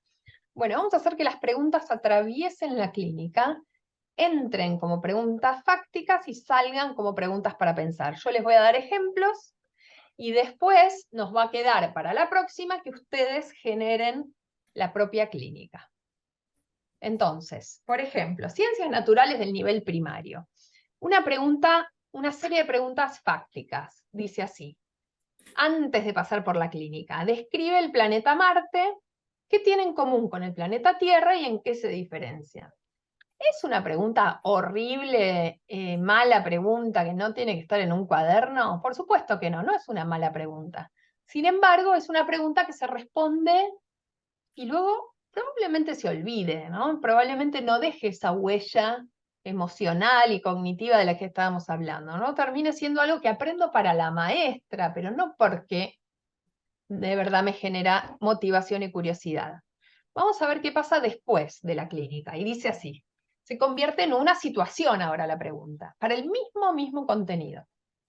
Te mandan en una misión exploratoria a Marte. y descubrís que hay varias razones por las cuales los terrícolas podríamos llegar a poblar Marte en un futuro lejano. Nuevamente en el planeta Tierra, estás al frente de un auditorio interesado en escuchar tus descubrimientos. Convencelos de las razones por las que vale la pena invertir dinero en continuar la misión. Fíjense cómo el contenido conceptual es el mismo. ¿Por qué? Porque voy a necesitar saber cosas de Marte. ¿Cualesquiera? No, algunas. ¿Qué sé yo? Ejemplo, ¿a qué distancia está Marte de la Tierra? ¿Cuánto dura un día en Marte? ¿Hay gravedad en Marte? ¿Cuánto es la gravedad en Marte? ¿Hay atmósfera? ¿Esa atmósfera tiene oxígeno? Todos esos datos que son relevantes para ver si nos podemos ir a vivir ahí, ¿no? Cualesquiera. Y después aparecen también habilidades de pensamiento, que voy a trabajar con esta consigna. Por ejemplo, la habilidad de convencer a otro de argumentar a partir de argumentos de razones convincentes. Poder comunicar ante una audiencia que está viendo si va a invertir dinero o no. Se convierte en algo relevante con el mismo contenido. ¿Lleva más tiempo trabajar así? Y claro que sí, lleva un poco más de tiempo. Por eso hablábamos de los círculos de la comprensión primero. Porque para poder trabajar en comprensión profunda voy a necesitar un poco más de tiempo de que si solo digo cómo es el planeta Marte y qué tiene en común con el planeta Tierra. Voy a necesitar una actividad un poquito más larga. Pero lo que voy a estar aprendiendo es mucho más profundo. Y voy a estar trabajando también en una serie de habilidades y competencias que de otro modo quedarían en el tintero. Entonces, primer ejemplo. Y les quiero mostrar algo que hizo una maestra a partir de este ejemplo para darle un poco más de juego, y es que después de trabajando esto, a ella se le ocurrió usar la herramienta TikTok para poder invitar a los alumnos. Dijo, en su caso ella hizo que la maestra estaba raptada en Marte y la tenían que ir a rescatar. Miren lo que hizo.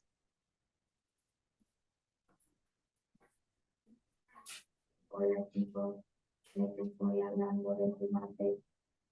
Hemos aprendido a ser maestra cuando tengo información de conocer una inteligencia que la red las madres que construirán y los que pensarán necesita que la red no se espera.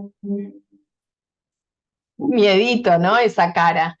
Dan ganas de ir a rescatarla igual. Traigo esto solo como anécdota, porque hay algo de también cuando nosotros adultos nos animamos a jugar un poquito y a usar las tecnologías, que la misma situación hasta puede cobrar otro vuelo. Esta maestra nunca había hecho nada con TikTok, y alguien se lo enseñó de su familia y dijo, bueno, vamos a agregar esto para darle un poco más de condimento a la pregunta para pensar.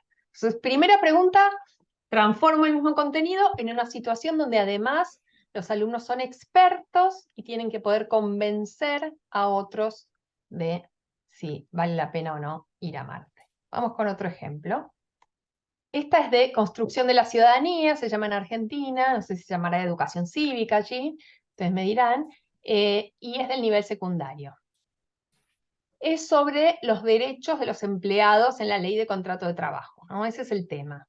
La pregunta fáctica es, enumera los derechos de los empleados de acuerdo a lo establecido en la ley de contrato de trabajo de nuestro país. Entra a la clínica y sale de la clínica y se convierte en una situación. Y dice así. Estás en tu casa un sábado por la noche, con ganas de ver una buena película. Para coronar el momento pediste helado a través de una aplicación de entrega de pedidos a domicilio. Cuando tocan el timbre para entregar el pedido, notás en la cara del empleado unos raspones que aparentan haber sido causados recientemente. Le preguntás qué te pasó y te cuenta que en unas cuadras antes patinó con la bicicleta y se dio un fuerte golpe.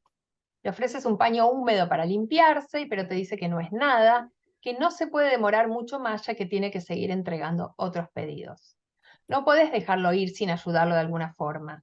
Mientras vas a buscar el cambio para darle la propina, y ahí viene el contenido, aprovechas lo que conoces sobre la ley de contrato de trabajo y los derechos de los empleados para escribir en un papelito 3 recursos concretos que lo pueden ayudar para sobreponerse al golpe que tuvo sin perder derecho a remuneración.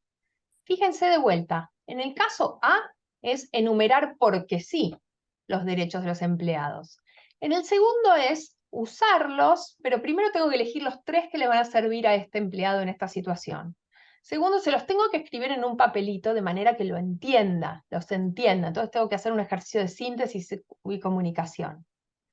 Y por último, todo esto tiene sentido en una situación de la vida real. Entonces fíjense que acá ni siquiera lleva mucho tiempo más hacerlo en este contexto para pensar. Les voy a mostrar el último ejemplo, y con eso vamos a ir cerrando. Es un ejemplo de matemática, de una evaluación. También se los traigo porque esto puede ser tanto parte de la enseñanza como la evaluación. Y dice así, es una evaluación de 6º grado, de primaria. Nosotros somos 4 amigos que nos juntamos todos los jueves. Esta es una que ya salió de la clínica. Vamos ahora a pensar cómo sería la pregunta fáctica. Esta es una pregunta para pensar. Nosotros somos 4 amigos que nos juntamos todos los jueves a comer pizza y mirar duelos de magia por la tele. Como tenemos poderes mágicos, no importa la cantidad de pizzas que pidamos, siempre logramos comer todos lo mismo y no nos sobra nada. El otro día pedimos 34 pizzas y dijimos Magicum Repartum y listo.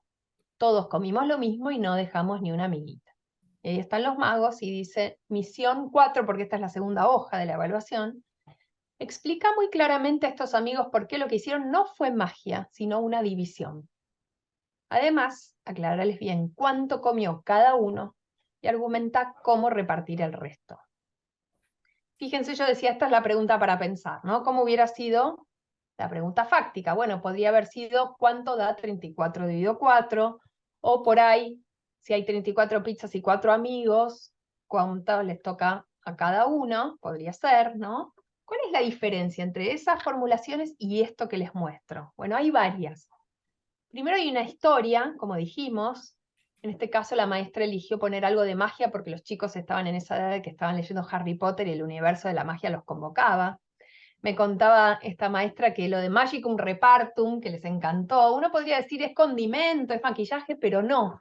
Hay algo de darle magia, valga la redundancia, darle contexto, que hace que los alumnos estén más motivados, ¿no? Ella me decía, el Magicum Repartum después lo usamos todo el año. Hay una palabra que a mí me parece clave en cómo la maestra está pensando en la consigna. Fíjense que no dice problema 4. No dice ejercicio 4, dice misión 4. Es una palabra. ¿Vieron que hablábamos de pequeños cambios, grandes resultados? Misión 4 está transmitiéndoles a los chicos que esa maestra ve el aprendizaje de la matemática como una aventura, como una misión. Y por supuesto no solo tienen que hacer la cuenta, sino tienen que explicar por qué es una división y argumentar. Miren acá la respuesta de una alumna. Dice, otra hoja, ¿no? Porque venía escribiendo. Y le hace la hoja con los agujeritos porque les está hablando a los magos. Piensen esto, va a ser siempre lo mismo porque no importa qué división hagan, al resto siempre lo podés dividir. Por ejemplo, 34 dividido 4 da 8. Le sobran 2, que son 2 pizzas, ¿no? Entonces las pizzas que sobran las divide de 4, y es una división porque las pizzas siempre las reparten entre ustedes, y repartir es dividir. Para ponerme a llorar de emoción es esta respuesta, ¿no? Esta cosa de conectar la división con las fracciones, que siempre es un desafío. Les muestro también algo chiquitito acá de la misión 5, que no les leí la consigna, pero para ver esto de cómo ciertas consignas habilitan más a la creatividad. ¿Se acuerdan que al principio dijimos, qué personas queremos formar? Bueno, queremos formar alumnos creativos. Bueno, no es que la creatividad se forma solo en la hora de creatividad, es algo transversal para trabajar en todas las áreas. Entonces, fíjense acá en misión 5, esta consigna más lúdica habilita la expresión de los alumnos. Y la alumna dice, basta, no explico más, por favor, ayúdanos, ok, denme una hoja, ¿no? Y ahí empieza a trabajar. Entonces, vuelvo a esto. En la próxima clase vamos a hablar de cómo, de los contenidos que ustedes seleccionaron, podemos crear preguntas fácticas y transformarlas en preguntas problema, preguntas para pensar, preguntas contextualizadas, donde no solo se trabaja el qué, el contenido, sino las habilidades de pensamiento, donde logro hacer esa conexión de la vida real, sin que después los alumnos me pregunten, ¿para qué sirve esto? Porque lo estoy trabajando desde el vamos, donde estoy generando esa motivación. Así que Hacia eso vamos a ir, si quieren pueden ya ir pensando y traer pensadas para la próxima, si no vamos a tener un tiempo para trabajar en grupos. Y quería terminar repasando todo lo que vimos hoy, que fueron un montón de cosas, ¿no? Hablamos de la innovación educativa como posicionamiento, como esta manera de pensar la práctica diciendo qué quiero atesorar, qué no quiero innovar y qué sí, dónde me puedo estirar más lejos. Hablamos del aprendizaje profundo como gran visión que nos guía, esta idea de que se puedan llevar lo que aprenden para aplicar en la vida real, que lo sepan, que sea parte de su identidad, versus el conocimiento inerte, que dijimos que es ese acervo de conocimiento que lo tenemos en el arcón de la memoria y que aún hoy de adultos no entendemos para qué lo estudiamos. Hablamos de los círculos para la comprensión, trabajamos sobre esto y les pido que lo terminen ahora si tienen un ratito. Y hablamos de preguntas para pensar como primera estrategia para conectar esto que dijimos de cómo planificar para el aprendizaje profundo en cómo hacerlo visible. Así que vamos a terminar con un ticket de salida, una actividad de metacognición bien cortita, y me gustaría de vuelta que escriban, y ahora vamos a compartir, de qué se dieron cuenta en el encuentro de hoy. ¿De qué clic hicieron? ¿De qué se dieron cuenta? Voy a dejar un minuto para que escriban, y algunos van a leer. ¿De qué me di cuenta en el encuentro de hoy? Muy bien, ¿quién se anima a compartir, a leer lo que pusieron? ¿De qué me di cuenta? La importancia del aprendizaje profundo y de poder discriminar, ¿cierto? Aquel aprendizaje que solamente es necesario familiarizar. Gestionar la clase también con motivación y es fundamental hacer cierres más desafiantes. Genial, me encantó, de un montón de cosas te diste cuenta, qué bueno, gracias. ¿Quién más me cuenta de qué se dieron cuenta? Yo escribí algo cortito, puse que siempre se puede llegar más arriba, que puedo hacer más desafiantes y motivadoras mis prácticas, que no hay techo, solo profundidades. Qué lindo, poético te salió además, me encantó, gracias. Yo me di cuenta hoy día que lo importante que es emocionarse, vibrar y familiarizarse con los contenidos que vamos a entregar, cómo los presentamos a nuestros estudiantes para lograr un aprendizaje significativo. Muchas gracias, me encantó. Gracias, gracias. Me di cuenta de que con pequeñas estrategias podemos lograr grandes aprendizajes en los niños. Muchas gracias, qué bueno, me pone contenta que te lleves eso. Me doy cuenta de lo importante que es para lograr un aprendizaje profundo llevar nuestra clase o contenido, contexto a un contexto real para los estudiantes y que podemos adaptar cualquier material para que sea más atractivo, con, por ejemplo, las preguntas que vimos ahora. Eso. Genial, ¿no? A veces uno dice ciertos temas no, otros sí, la verdad es que todo se puede, a veces hay que ponerle más tiempo y más cabeza, pero todo se le puede dar esa vuelta de tuerca para hacerlo más auténtico, más atractivo. Bueno, por mi parte les agradezco muchísimo, ha sido un placer. Teníamos la duda de cómo iba a funcionar lo híbrido, yo siento que funcionó bien, que pudimos estar, siento hasta que estuviera conversando con ustedes ahí. Gracias por también los debates en grupo. La próxima vamos a seguir con una dinámica parecida, vamos a seguir trabajando con las preguntas para pensar, ustedes van a hacer las propias, van a retomar los círculos de la comprensión y transformar esto que pusimos en el centro en preguntas, y después nos vamos a meter con otras estrategias que son aún más chiquititas, pero también muy caballos de Troya, que se llaman las rutinas de pensamiento. Vamos a hablar de paisaje de aprendizaje, vamos a hablar de un montón de cosas. Así que tengan un muy buen resto de la jornada, fin de semana, y nos estamos viendo prontito. Muchísimas gracias por la invitación. Melina, antes que te vayas, sí, cómo no.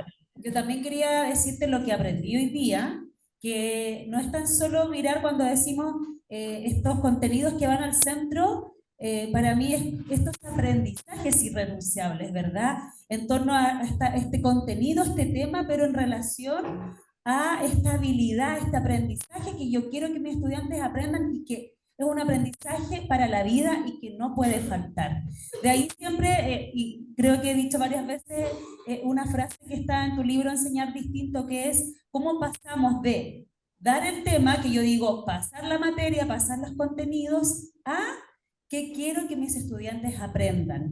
Entonces, yo me quedo con eso. Siento que hoy día también estamos dando un pasito a este aprendizaje profundo, visto como esta capacidad de saber explicar, aprender a pensar, pero también saber hacer, saber actuar algo, ¿verdad? Desde el cuerpo, desde el pensamiento. O sea, es como este aprendizaje integral, donde yo lo aprendo con todo, con la emoción, como dijo alguien también por ahí. Así que muchas gracias por esta posibilidad, Melina, de estar con nosotros. Así que ha sido una mañana genial y a seguir aprendiendo contigo y vamos a estar esperando el día lunes. Así que un aplauso le pido para Melina. Un aplauso para ustedes. Bueno, muchas gracias. Nos vamos con esto. Me llevo yo también esto, ¿no? De que lo que queremos es pensar en qué queremos que se lleven en la cabeza nuestros estudiantes. Bueno, y ahí yo me enteré un poquito con estos tickets de salida de qué se llevaron ustedes, qué aprendizaje se llevaron ustedes, y siempre es ir tomando la temperatura, ¿no? De dónde están esas cabecitas y cómo vamos recorriendo el camino juntos. Así que tengan un gran resto de la jornada y nos vemos muy prontito para seguir metiéndonos de cabeza en todos estos temas. Un abrazo gigante. Un abrazo, Melina. Chao, chao. Hasta pronto.